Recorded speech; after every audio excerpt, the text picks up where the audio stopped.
Hello, Christy. Hey, Christy. How are you? I'm well. How are you? I'm so excited. I'm so excited. Oh, me too.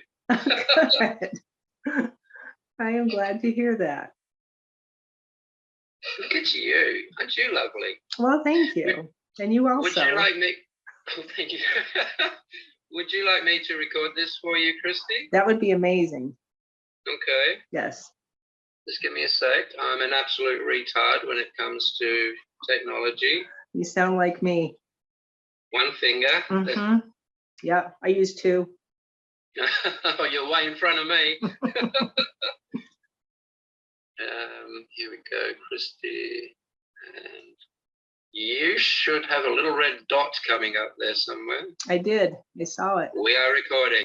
I would just take this moment to let you know, Christy, that I will send this recording to you 24 hours after our talk, give or take. Once I've done that, I will be deleting everything at this end because it's private, it's personal, it's yours, and I don't need it. Okay, I understand. So that's it. So when you've got that, that'll be the only copy. Just letting you know. Perfect. How can I help you today, Christy Mattoon? Well, sir, I have seen your videos, I guess, on the one that caught my attention first was the one you did with Alex, I believe, the young man. Oh, Alex Ferrari. Yeah. I'm actually speaking to him after I've finished with you. Oh, well, tell him I said hi. Okay. He won't know who I am. I would love to do an interview with him someday, but I do this kind of work and I do this kind of stuff with people. I teach heart coherence. I have a YouTube channel, blah, blah, blah, blah, blah. But in all of this, right, the life story, right, the abuse as a child, like the whole thing, it's all of this stuff. And I heard you say in your video, I think it was in the one with him, that in 15 minutes you can get into somebody's, I want to say, to their spirit and help them see that. My question has been repeatedly, although all of the things you say, I feel like I can sense, I can see, I can do it. I've seen my whole life. I hear things, people, you know, you've been in the hospital for all the things they told you were crazy for, which you find my children too. One of my sons, oh my goodness, this poor child, what we did to him. Have I destroyed myself with all the work I've done trying to get back to myself? And I heard you say that in this video is, you know, be careful you don't destroy the self, trying to. And I'm like, I wonder if that's what I did, because I've tried so hard and used so many other people's protocols that weren't from spirit, that was, you know, junk everybody makes up their whatever. And by the time I finally recognized my spirit self and started really hearing, you know, it's all inside you, and literally had what I would have called an angel years ago, but had a being show up to me one night and told me how to take thoughts from my brain, put them in my heart, let my heart process them, and then take it to the feeling, right? It was all feeling based. Take the feeling to your gut to get everything back into alignment so everything feels the same. So my thoughts match my heart feeling, match my gut feeling kind of idea.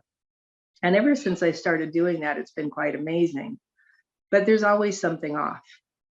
I can't heal my asthma. I've had asthma since I was born.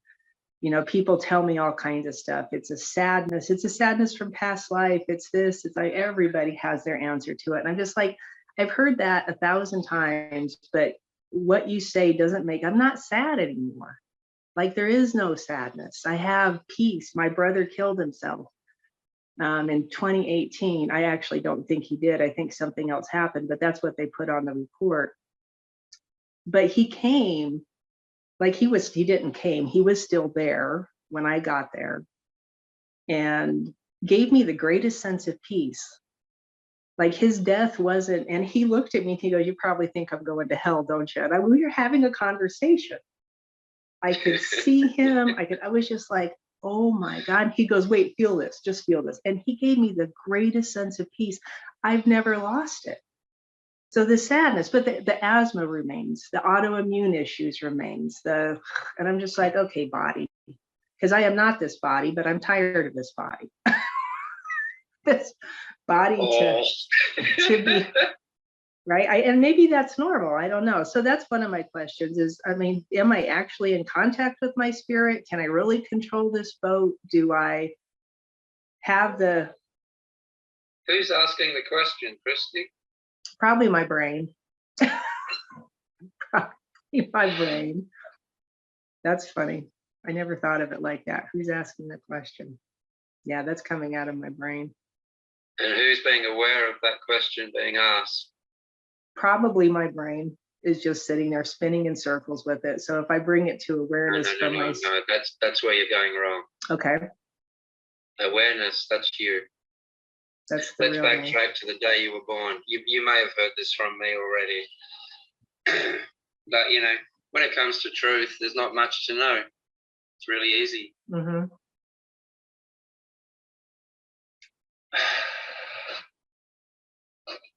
I forgot what I was going to tell you.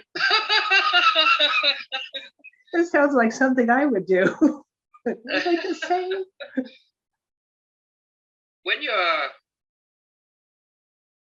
You've heard me say this, when you're born, we're talking about reality, okay? We're talking about truth at the end of the day. So the day you're born, you are a pristine, clean, wonderful, state-of-the-art bunch of consciousness, absolutely full of enlightenment and joy, and unless you're hungry. You've had babies, you know what I mean. Mm-hmm. So the moment, well, let's say a couple of weeks after you're born, you've got people telling you that that's mum, that's dad, that's a cup, that's a dog, that's not good, that's bad, don't do that. People hate you for that. People over there just think stupid, this is wrong, that's bad, he's good, she sucks. By the time you're 5, 10 years old, you are full of other people's information, other people's beliefs, other people's opinions, other people's judgments is what Christy is made of, with the occasional piece of knowledge from actual experience in life. The majority, though, 90% of what's going around in there is other people's information, other people's crap, stuff that they wouldn't say to adults because the adults would tell them to get fucked. But they can put it into the kids because the kids don't know any better. And that becomes you. That's what's doing the looking right now. You take any one of those thoughts in there that make up Christy and break it in half and have a look in there. There is nothing in that thought. Right. It's a dead thing. It doesn't even know you're there looking at it. So you got this creature in there now that's grown, made up of other people's bullshit, and it's called Christy. Now, every human on the planet has one of those. And those things, those dead, unwise things, invented our education system, invented our law system, invented our society. You see where the shit comes from? Yeah, I'm very aware of all of that stuff. Excellent. Now, when you say I am very aware, who are you talking about? Oh, myself. Oh, that was interesting. Yep.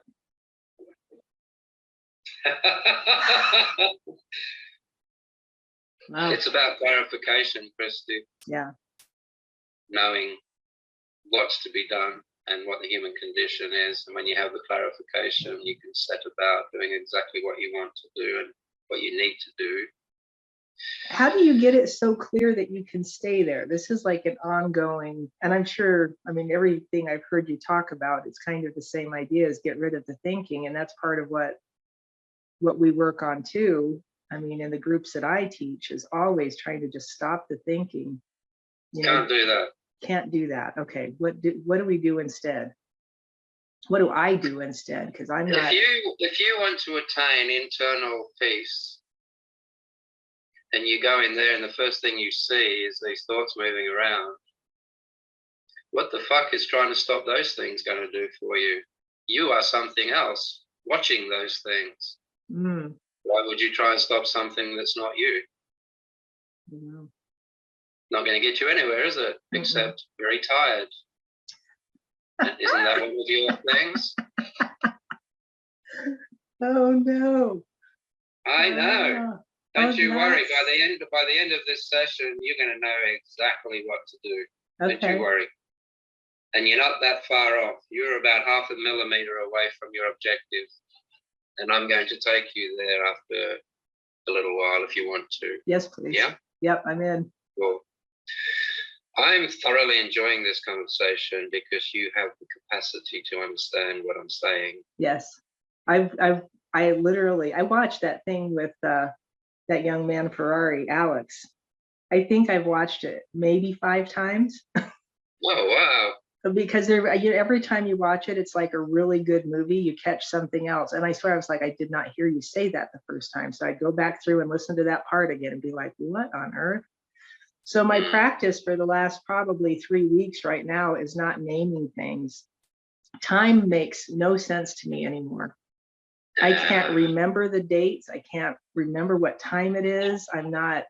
It's so bizarre. I'm just like, okay, this is crazy. I'll walk down the street trying to unlabel, and not even unlabel, just not label anything. And it just like all merges into one.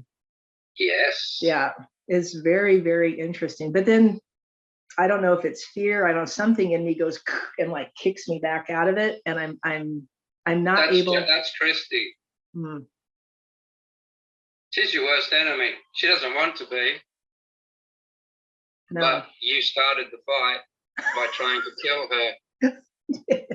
Oh no, I'm sorry. That's hysterical. Okay. What is Christy made up of? Thoughts. If you're going to try and stop your thoughts, what have you just said to Christy? Trying to kill I'm her. going to fucking kill you. Yeah. What's Christy going to do? Yep. Oh wow. Wrong. So is that the shadow that you talk about? I heard you talk about the shadow that kind of covers everything. Is that, and people will say, you got to dive into the dark night of the soul to, and I'm like, I don't know if that's right either. I don't know. That's crap. They don't know what they're talking about. That's what I thought. 90% of these people, they start off with a belief, they turn that belief, so after a while, they treat that belief like it's theory. And after a little while more, they treat that theory like it was an actual experience. And at that point, they're fucked because they believe their own bullshit at that point. And then they'll put out a book and they'll put out a video and they'll rip people off. And it's horrible. Yeah, it's sad. And it's not that difficult, really. It should. I mean, look how much progress we've made in 10 minutes. Oh wow. Yeah. That's how easy it is. Just from sorting it out. Clarity. Clarity. I like that word. Okay, continue. I'll shut up. One of my teachers, one of the best things he gave me was to say, the map is not the territory. It took me a while to figure that out. I'm going to help you by telling you what it means right now. I'll receive that. I like that. A lot of people, including explorers, will look at a map and study a map of a territory until they believe they know this territory. They cannot get lost. They know exactly what's going to happen now. And they believe that. Of course, the map doesn't have snakes crawling into your bloody tent at night. The map doesn't have spiders biting you. The map doesn't have mud and rain and mosquitoes. It doesn't have any of that crap. When you get down to the territory, you understand the map is not the territory. There was no misery in looking at the map. There's plenty of misery in the territory. And our thoughts are the map. We believe our thoughts are the reality, and it is not. The best way to do that is think about burning yourself with a match. And then actually burn yourself with a match. And compare the difference. There is a difference. That's very true. There's a big difference. When you're thinking about it, you're not feeling pain. You're not reeling back. Right. You're not experiencing anything other than your own thoughts, your own pictures. Actually burning yourself, that freaking hurts. And that's going to make you pull away. That's a whole different thing. That's real. The other one was not. And we have replaced the real with the non-real because it's easier. And this is why the world is the way it is. If you're looking for truth at the end of the day, that's what you're looking for. That's what everyone is looking for. You can have all the money in the world, all the lovers in the world, all the chocolate cake in the world, but if you don't know what it's all about, if you don't know why you're doing it, there's discontentment. Right. And if there's discontentment, you get in touch with people like me. Unfortunately. Or fortunately, I don't know. I wasn't. Fortunately, Yeah. yes. I always wonder why some people get the fortune of going through life and then finding the monks and finding the, you got to go and do all the things at such a young age that you did. And, I'm sitting in a house with two parents that are more clueless even today and I'm just like, oh my goodness, like, how did this precipitate itself throughout the history of my family? And we had preachers and all kinds, like, teaching these hardcore Bible, beating them into our heads. And I'm just like, man, and none of them, you're either hardcore atheists where they think they don't believe in anything, but they talk about it differently. And then you have the ones that are still Bible bangers that just can't lay that you're going to hell stuff down. And I'm just like, oh my goodness. And both come from the ego. Yeah. So when I walk towards people like you, it's because I actually see light finally. Oh, let me go that way. Walk to the light. Look, let me put you in the right direction here, my friend. If you want to buy a bottle of milk, you're not going to go to the library. That's where they keep books. If you want to buy a bottle of milk, you're going to go to the corner shop, obviously. If you want to find truth, you got to figure out where truth lives. So truth, if it's going to be truth, has to be somewhere real, somewhere you can visit, somewhere you can look at truth and fool around with it and get to know it and figure it out and become one with it. So where does truth live? What's the only reality in life, given that everything seems to be an illusion? Now, what's happening right now? Not just in your lounge room, but the whole universe is experiencing this now with us right now. It's now, whatever planet you go to, it's now.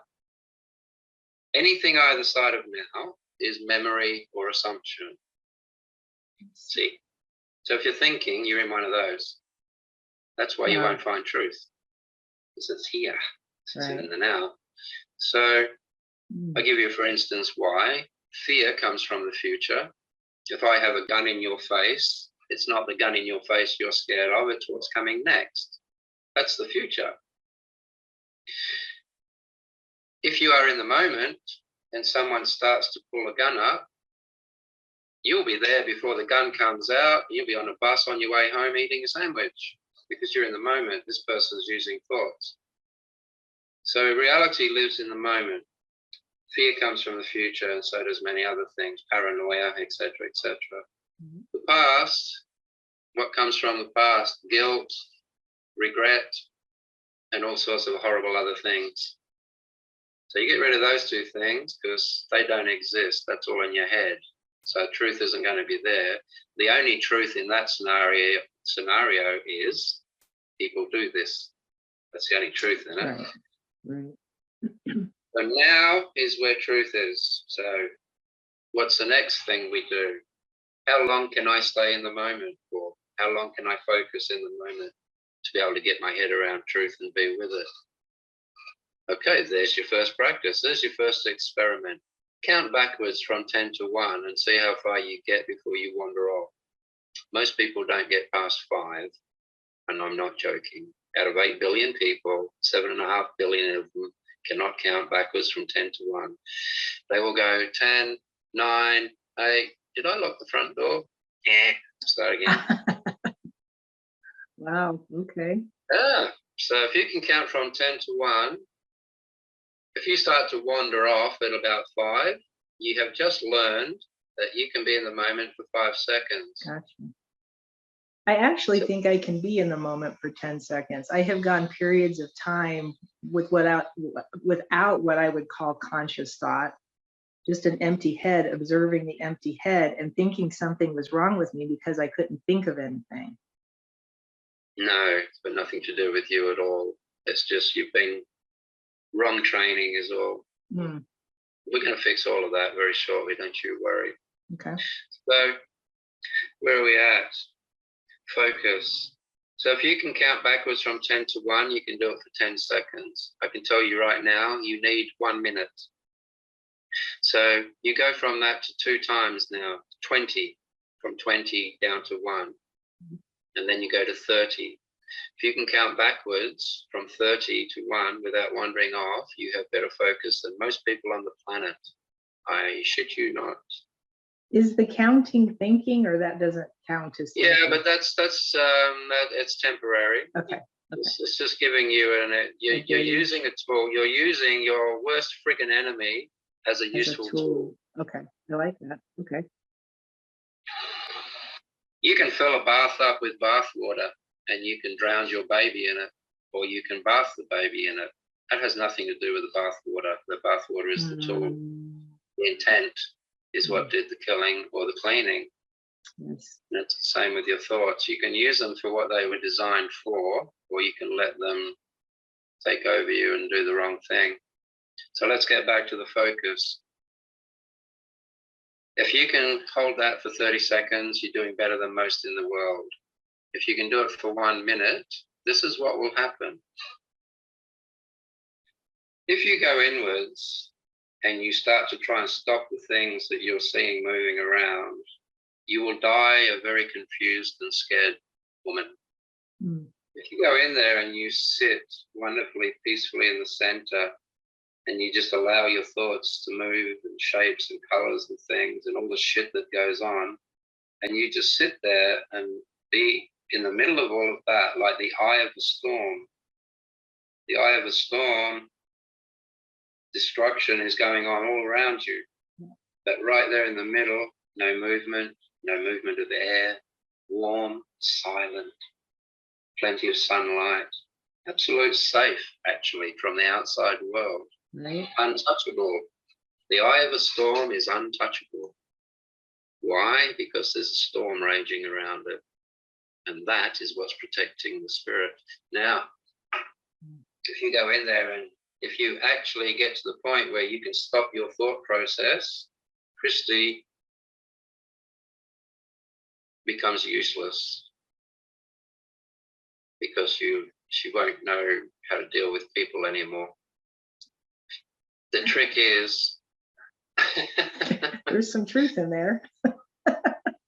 It's called returning to the marketplace. If you, and many people have done this wrongly, you go in and you eventually stop your thoughts, you attain an enlightened realization, and then you suddenly realize that you can't relate to people anymore. You can't speak their language anymore because most of the words are bullshit.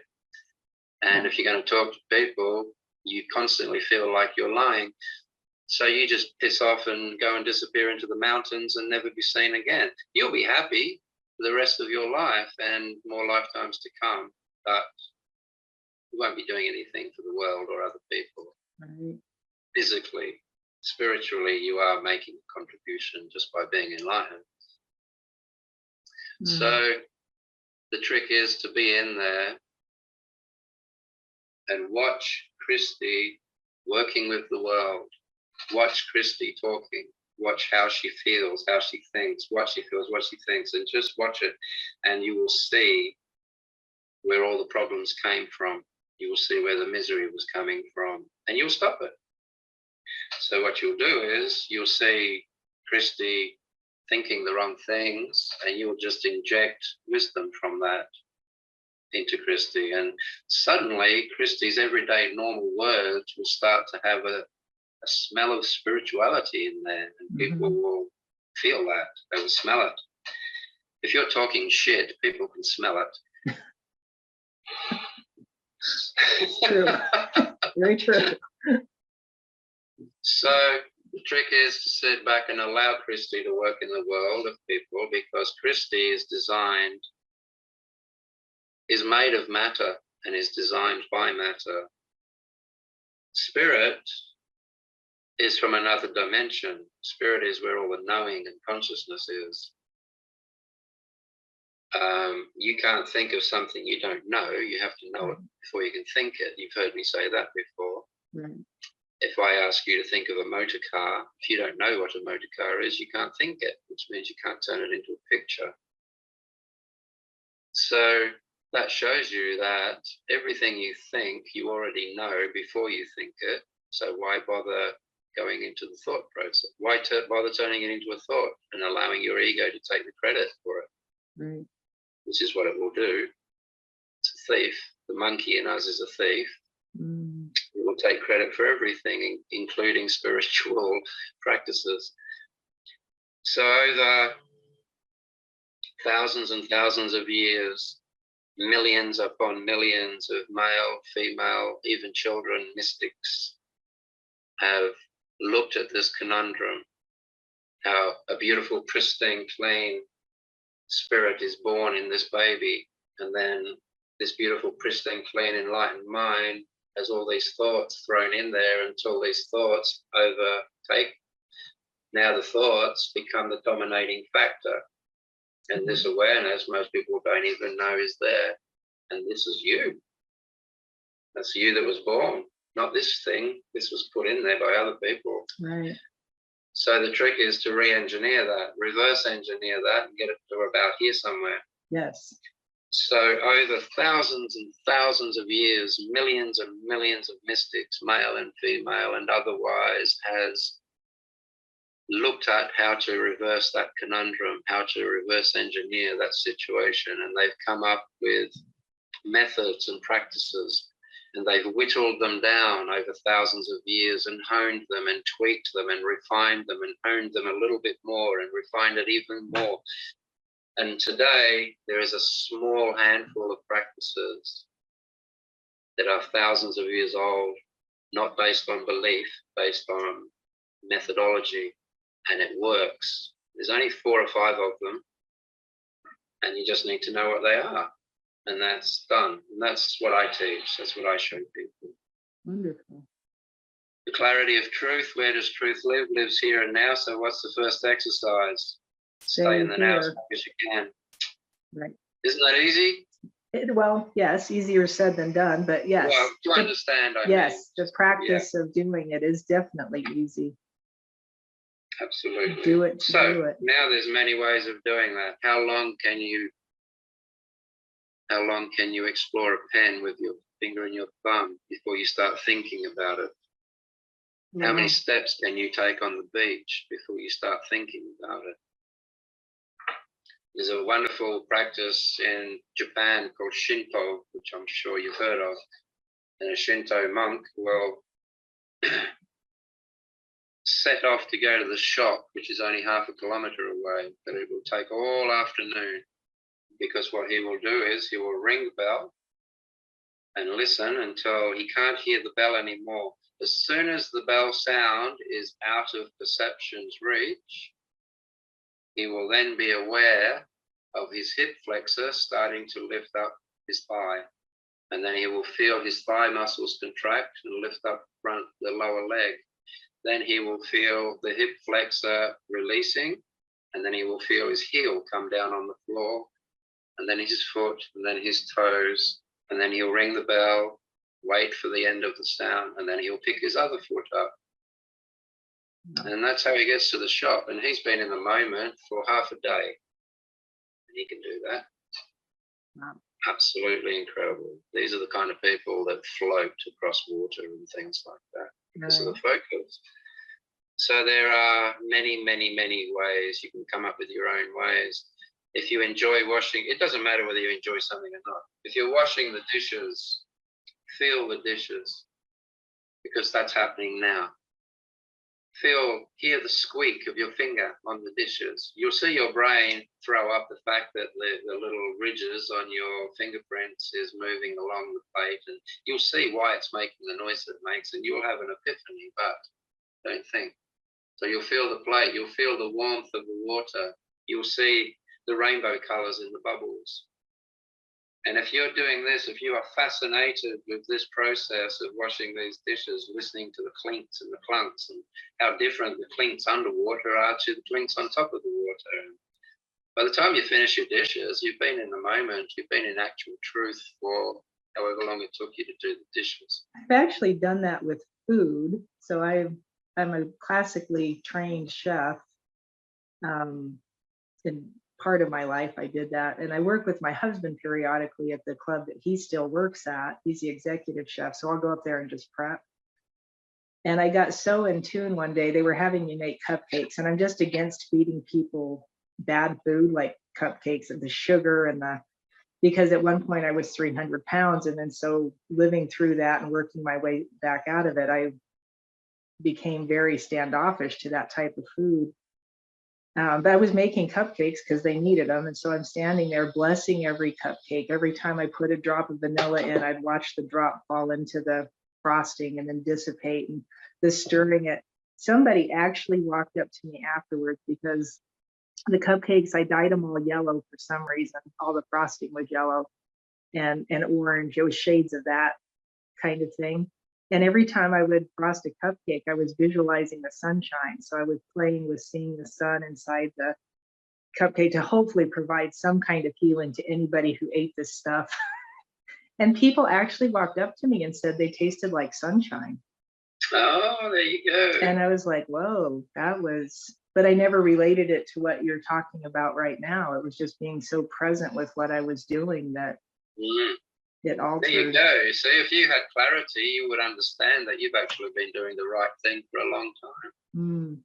Just didn't know. Yeah, for a lack of therefore, clarity. It's not going to have the effect. It's a very Hare Krishna thing to do, the whole cooking thing. If you're in a bad mood, or if you're having your periods or anything of that nature, they won't let you in the kitchen because it goes into food. And that's true. It is true. It is very true. So what you're doing is extremely spiritual cooking. Well done, by the way. Thank you. I received that. How we go for time? Let's do these exercises. Okay. Do you want to? Yes, please. Please. I'd like to give you two. Okay. Out of Manuka honey and ghee, what would you be most drawn to as a all-over tonic, healing tonic? What would you prefer? Well, I have ghee. I can get Manuka honey. I love honey. Either one. Can we mix them? No, you missed the question. I did miss it. Go ahead. I'm like thinking about food. Let's go with healing. If you had only had two choices to give someone to make them feel better and to help them heal, which would you give them, the ghee or the honey? the honey. Excellent. Honey is what we're going to use. This is going to take 5 minutes, but when you do this yourself, try and take 20 to half an hour. Okay. Are you ready? Yep. Keep in mind that visualization is telling your brain what you want it to do. Yes. You understand that, don't you? Yes. If your thoughts aren't where you want them to be, you need to contemplate. If you want to talk to your brain and tell it to create a placebo miracle, you have to use visualization. That's its language. Okay. If you want to reach enlightenment, you have to meditate. They're all very different things with very different outcomes. So what we're going to do here is tell your brain to do something. Bear with me and trust me, please, Yes, and you'll know exactly what we're doing within the first minute. Okay. Relax your body. Take a nice, easy, deep breath. And as you let your breath out, make sure your eyes are closed. Relax. Take one more deep breath. And as you let this breath out, let every muscle in your body and every internal organ just drop. Just let go. Let go of your guts, let go of your heart, just let go and relax. Wonderful. Now, when you first close your eyes, you're going to see blackness because your physical eyes are still trying to see. Now, in that blackness, you're going to see movement. Everyone does. Like looking at a bowl of black ink. Even though it's all black, you can still see movement in there. You will see that. But that's not you. That's irrelevant. Don't worry about that. Somewhere in the background, in that darkness, you're going to hear Christy chattering away, thinking, talking, asking questions about what you're doing, trying to interrupt you. Don't worry. Just let that go. That's not you. So trying to stall that's irrelevant. Other people in that darkness will see shapes and colors coming and going in and out of the darkness. Your body might ache here and there, but none of these things are you. So why would you bother focusing on any of that? Allow that to be. That's the storm raging around. What you will notice is your focus is trying to dart from the moving blackness to the chattering, to the voices of Christy chattering away. And it's going to want to dart from that to the shapes, and from the shapes to the colors. And it's that focus. Whatever you are at that moment, that pristine, clean, beautiful spot of awareness sitting in the middle of all of that is where you need to be. And that is what you have to practice stilling. And that is how you become the eye of the storm. The aim is to sit there in that darkness, like sitting back in your favorite reclining chair, and don't move. Allow the blackness to move as much as it likes, but don't focus on it. Allow the chattering to go on in the background. That's got nothing to do with you. So don't focus on it. The shapes, the colors, everything you are aware of has nothing to do with you. You are something in there being aware of all of that. The thing to need to know while you're in that position, when you're in that position, and the chattering is going on and Christy's moving around in there in the darkness and all the rest of it. Who are you right now?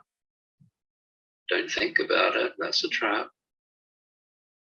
Now, sometimes I'll get someone to this point and they'll start to feel after a while that they're just melting away into the oneness of all things and dissipating and evaporating and experiencing oneness. And it's a wonderful feeling, but it's also a trap. Don't focus on that either. That will pull you up. Allow the feelings to be there and enjoy them, but don't move your focus. Be dead still. And you only need to hold that focus for 1 minute.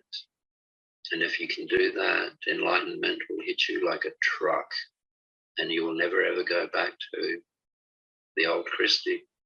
You will have reached enlightenment. And this is why I said before, you only need to be able to hold it for 1 minute. So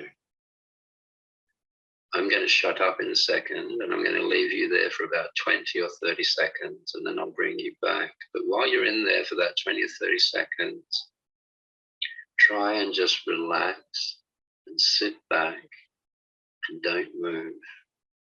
And just allow all the movement around you to do whatever it's doing, but do not shift your focus from one to the other. And in this, you'll realize where you've been going wrong. So I'll bring you back in about 20 seconds or so. Don't you count.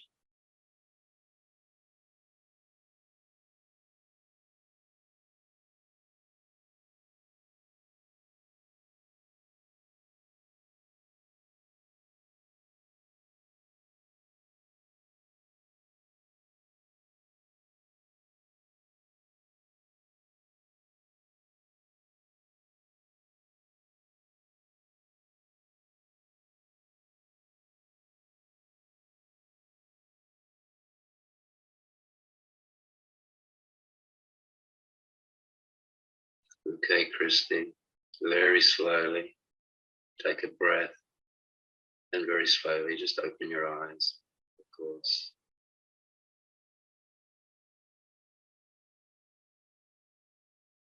If you're not doing that, you're not meditating. That's what meditation is.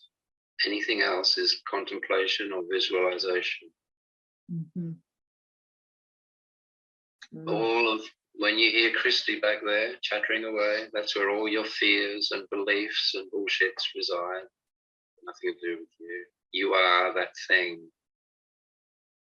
whatever that is, that's in there watching all of that stuff going on. And that part of you, that real you, that eye of the storm is not touchable. It's invisible. It's not made of matter. That's the you that was born in that baby. That's the you that is immortal. Now, if you can train yourself and practice to be in that state all the time, when it comes time to die, you won't faint. Most people faint at death, and that's the problem. It's fear. It's the same reason you fall back when you reach the emptiness, because it's a kind of a death. So most people faint and they miss the death. Once you've trained yourself to remain in this centered position, all of the thoughts of fear and death and beliefs, that's not there. So you don't faint. You watch the death process. You watch Christy closing down, shutting down. You see the brain shut down. You see the kidneys and everything just shut down. And then there'll be darkness for what will feel to you like about 15 minutes, but it will actually have been 40 weeks, which is a pregnancy term. Mm-hmm. And then you'll see a light at the end of the tunnel. Now, what you're going to see when you go into that light is your new mum and the doctor and a nurse, probably. It ain't going to be Saint Peter or God. It's your next incarnation. And the light is the birthing room. That's what you're seeing. And when you pop out, you'll remember everything. You remember the death. Like I said, it'll seem like 15 minutes to you, but it's actually been a good 40 weeks. So you'll see your death. It'll be timeless. You come into your new baby. You'll remember your previous life. You'll remember the death. You'll remember the birth, but you still got to get used to this new car that you've just been given. It's like jumping out of an old Jeep and jumping into a Tesla. You got to learn how to use the bloody thing. So you're in this baby, you have memories, you know everything, but you still can't use the vocal cords or anything like that yet. But then when you get to 4, 5 or 6 years old, you start to tell your parents that you're having memories of flying airplanes, or you're having memories that are adult memories. And they'll take you to the doctor, and that's when you'll have your first realization as a new baby. Keep your fucking mouth shut. That'll be the one to take into the next lifetime, is just that's the one. Keep yes. it quiet. And you will remember this. So that's it. You go. I want to say I have, like, just doing that. It's like I remember doing that. I remember that as a child, whatever I knew got slapped out of us so hard, so fast that. Yeah. That, I mean, just sitting there for that few seconds, like it was like, oh, this is, here I am. It was like relief. That's you. Yeah. Yeah. Isn't that wonderful? Wunderbar. That was an extremely short version. Of course, the longer you can do that, the better. Yeah. And eventually that awareness that is immortal holds all of that knowing that your ego likes to turn into thoughts. That's why you start to go with the knowing instead of the thinking. While ever you're just living from your knowing, your ego isn't involved. Right. And you do it all the time. Do you love your husband? Yes. How do you know? Okay, let's go to your mum. Do you love your mother? Well, you know, that she was a narcissist. She was tough.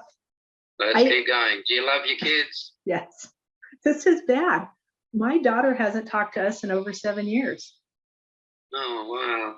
I mean, it's been this cycle has been a very strange. Whenever I came in, I wanted to get slapped hard and fast so I could wake up and figure it out for good, is what I keep thinking, because everybody in my life has just put the pin to me. And I'm like, and my son, I love my son. I love my daughter too. I love all of them. Let's get back to the point, Christy, before we go back into that. Yes. Ego. wandered off there a little. Let's go back A here. lot. You Back just went into way into the past. back into the story. Holy cow. All right. Ay, ay, ay. So now you're starting to see. Man, How do you know you love your daughter? you just do. There you just go. do.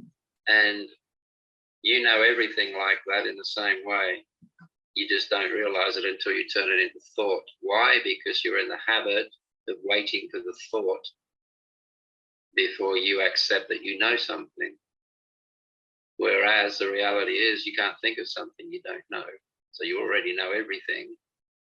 And that awareness that you are in there is the same awareness that's in all things. Not the same as, it's the same one. And that awareness has been in everything and anything that has ever lived in the universe since day one of life, whenever that might have been. And it has retained all of its experiences of all of those forms that it has ever been in. Worms and elephants and whales, people and aliens and things that you can't possibly imagine. It's in them. And you have access to all of that knowledge and information, and you will know it without having to think it, in the same way you know when you love someone. I have had this experience many times. Excellent. Well, you need to have that continually. But we've already found the problem there. It's your ability to be in the moment. You just gave a really good demonstration just then, actually, all the way back. You could hear the screech marks on the wheels.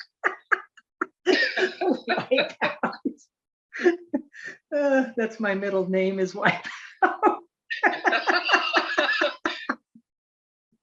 All right. Oh, shoot. That was extraordinarily important. Okay, you have to do that meditation, and it will fix you, and you will succeed on the spiritual journey. There's no two ways about it. You have the passion, you have the capacity, and you have the need. Okay, so that's going to work. If you're not doing what we just did, you're not meditating. And you can see what I mean, yeah? Yes, yes. This other one I want to give you because, and this is the honey thing now. Oh, okay. I was going to say, because when I first went in and you started talking, I'm like, where's the honey? Looking in the darkness, going, is the honey going to show up? Well, what I just gave you is for your journey into spirit. Yes. What I'm about to give you is to bring the physical, the matter, back into health and wealth and all the rest of that. So the Manuka honey, are you ready? Yes. Same thing. Sit back, relax, close your eyes. Wunderbar. Now, imagine a ball of honey, Manuka honey, about the size of a baseball, sitting on top of your head, glistening. See it with your whole mind, glistening, glowing, golden, healing, wonderful, the most incredible stuff you can get is sitting there on top of your head. And as you sit there, the heat from your body is melting that ball of honey, and it is melting into your head. And you now need to feel it with your whole mind seeping through the skin around your skull. Also through the bone and saturating the bone, through the brain, down the back of the head, the sides, through your eyes and your nose and your cheeks, down the back of your throat. And eventually you need to be visualizing this so strongly and feeling it so strongly that when it does get to your throat, you will taste the honey and smell it. And allow that warm honey to start moving down through your neck and across your shoulders and down your back, internally and externally, all the way through your entire body, down your arms, your biceps and triceps, and the bone, of course, down through your forearms.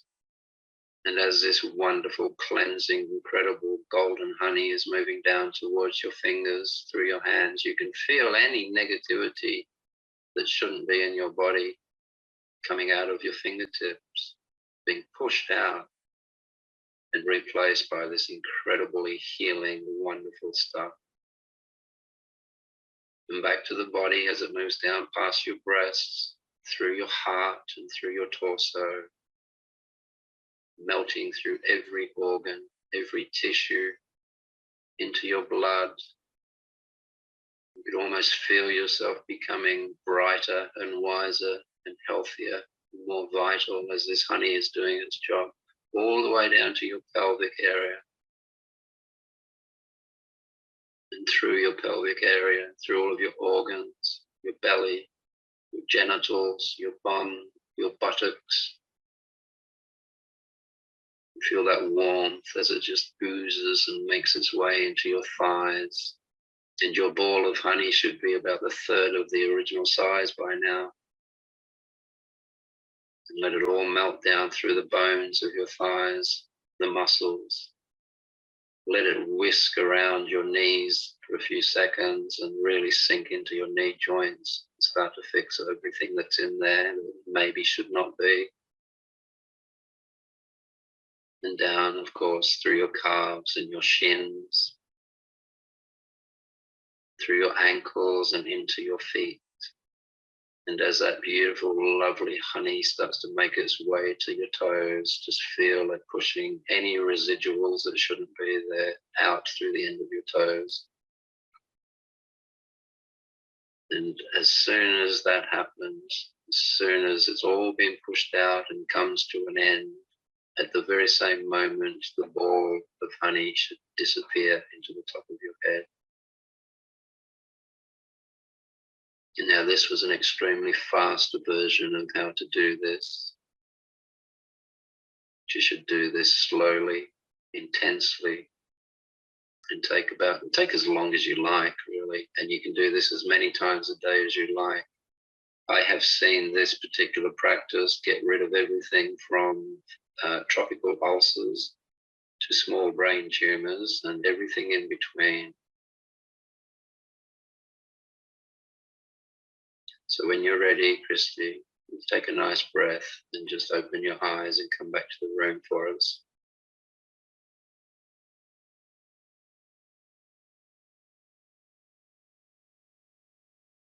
Slowly. That was tasty. Wunderbar. Fantastisch. Go slow. Do not underestimate the power of what you just did. You okay? Mm-hmm. Ring. That's my computer telling me my battery wants to run out. There we go. Ooh, Comments?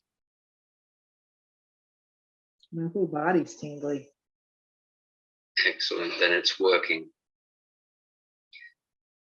If you've got that tingly right now, I can guarantee that whatever your ailment, this is going to work because it's already having an effect on you. That's the best demonstration of its ability.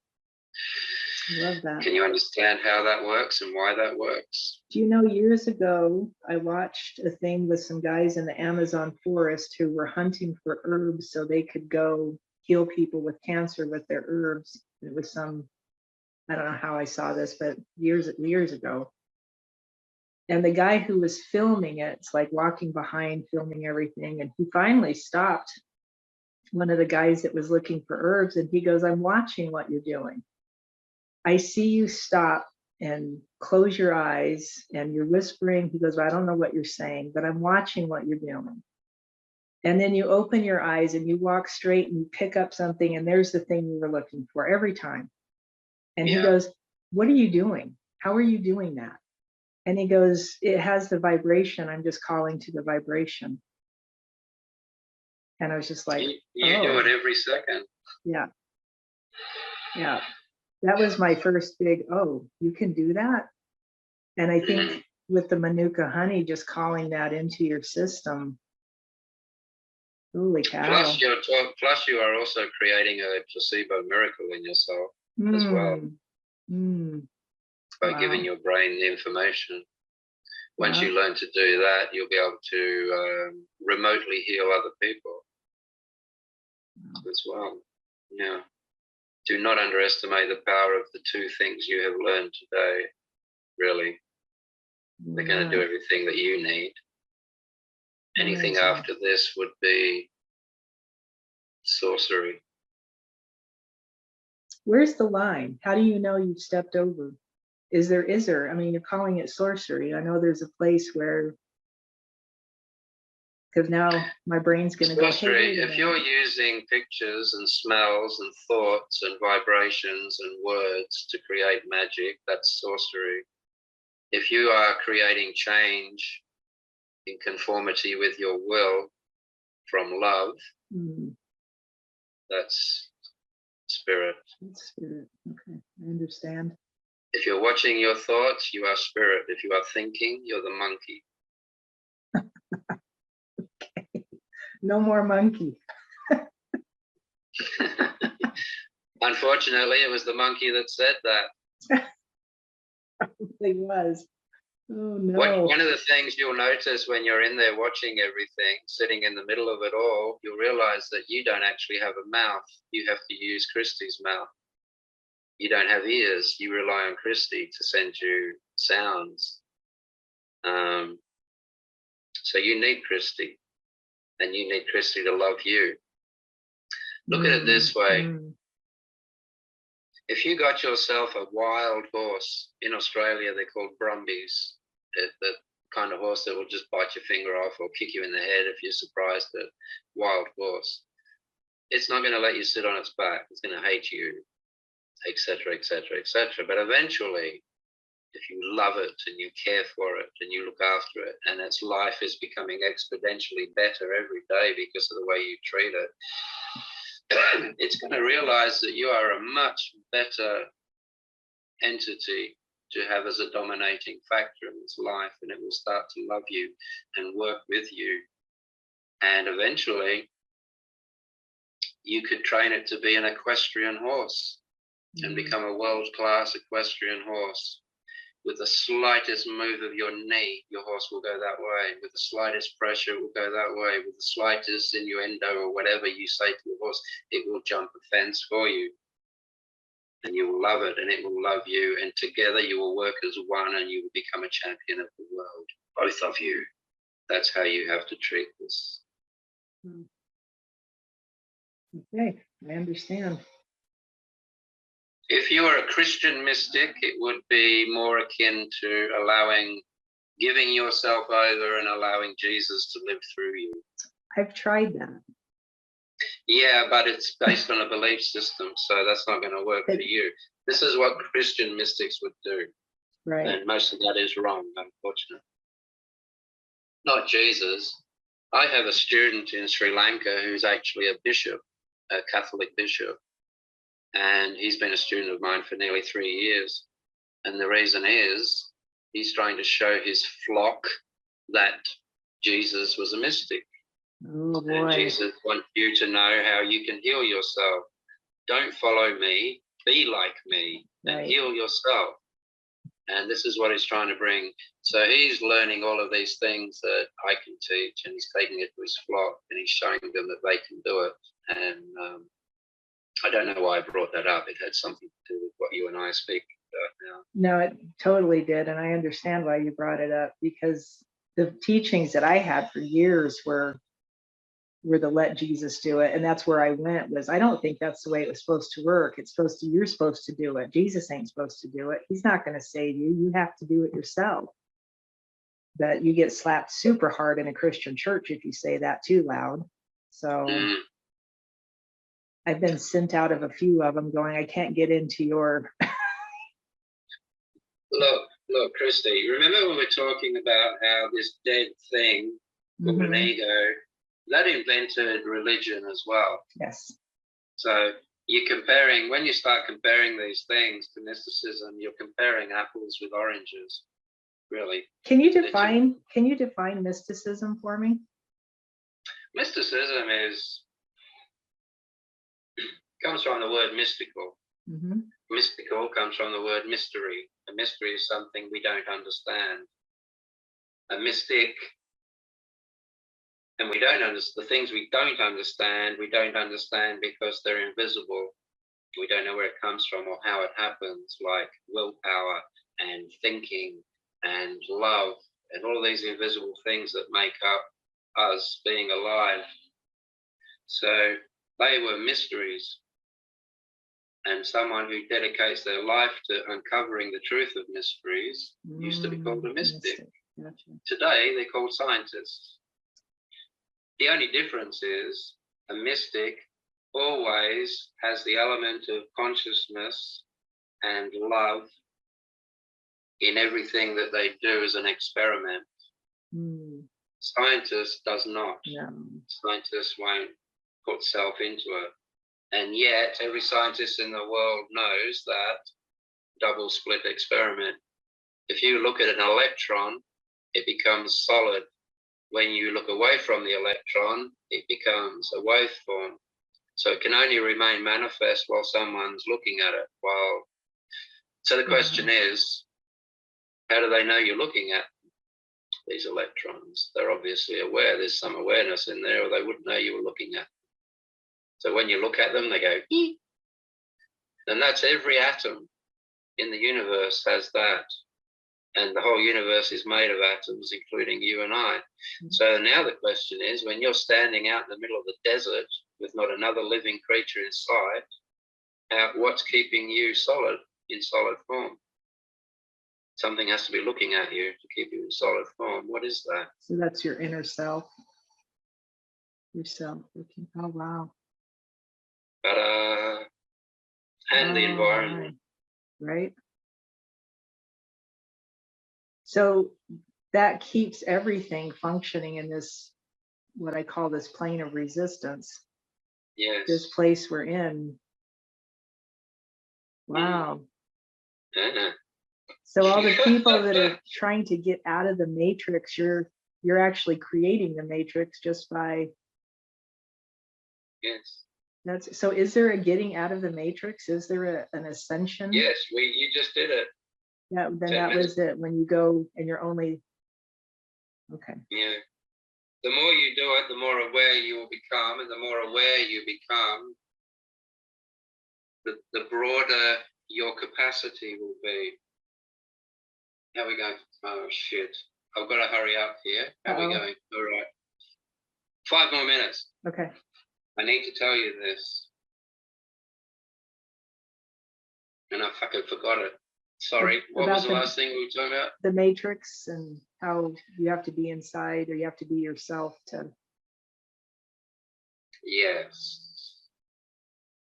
When you sit in that wonderful, beautiful, centered self, you will see the matrix. You will see your thought processes turning everything into numbers and shapes and squiggles. This is what a written language is all about. How did I put this?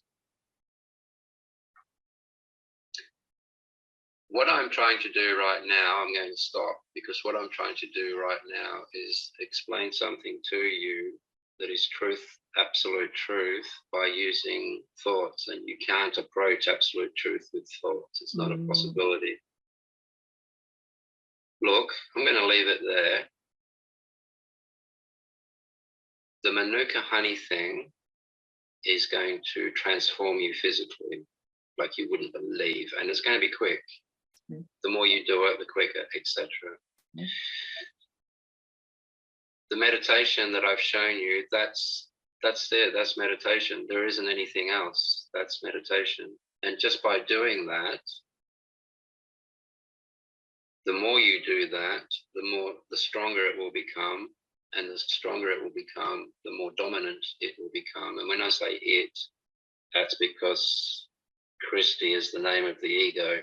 Whatever you are in there doesn't actually have a name. I'll give you another factor of truth, and you may have seen this already with me. Do you have a window there? Yes, you do. Oh, you have a plant. I have all kinds of plants. The plants are, look at my aloe. Oh, I've got one of those exactly like that right next to me. Yep, I'm trying to find, there's like 3 of them in here, but I can't seem to get it on all of them. Oh, it's behind this light. That's fine. Yeah, there it is. Wow, beautiful. I've got aloe veras in here. I love them. I call them Vera for some strange reason. Anyway, off track again, Christy.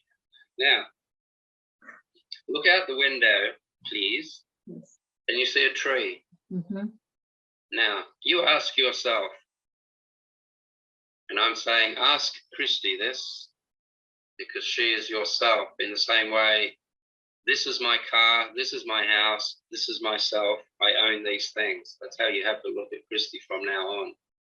So you look at the tree, you ask yourself, to all of the life in the rest of the universe, what is that thing I'm looking at called? Now I'm going to save you some time. It doesn't have a name. Nothing does. It is void. You see what I mean? Yes. Everything is void. Nothing has a name. Nothing has a label. And by our ridiculous, incessant need to put labels on everything, we create delusions and illusions at an exponential rate. If you call that a tree and you call that a house, now it takes time to get from the tree to the house. Fucked up. If you don't give these any labels, there's just this one big universal entity moving, searching for its meaning. And it's all here now. There's no time, but you don't need me to tell you that. You will see it for yourself. Mm-hmm. The void is everything in front of you. You will have heard the word void being used in books. The void isn't emptiness. The void isn't nothing. The void is everything you can see in front of you, including that tree. But outside of here, none of it has a name. None of it has meaning. It is the skin of life. This is how life sees itself. Mm. And that's why this is why you got this thing going on in there. Anyway, I have to go. My God. You need to go. You need to go. Mio Dio. I bless you. Thank you so much. That was amazing. Did we make any progress? You made, I made a ton of progress. Oh, wonderful. I'm happy. I will see you. I will see you. Okay. All right. Thank you. My pleasure. How do I get out of here? I was just wondering the same thing because I don't usually. Oh, I see one that says leave. All right. Thank you. We're done. Oh.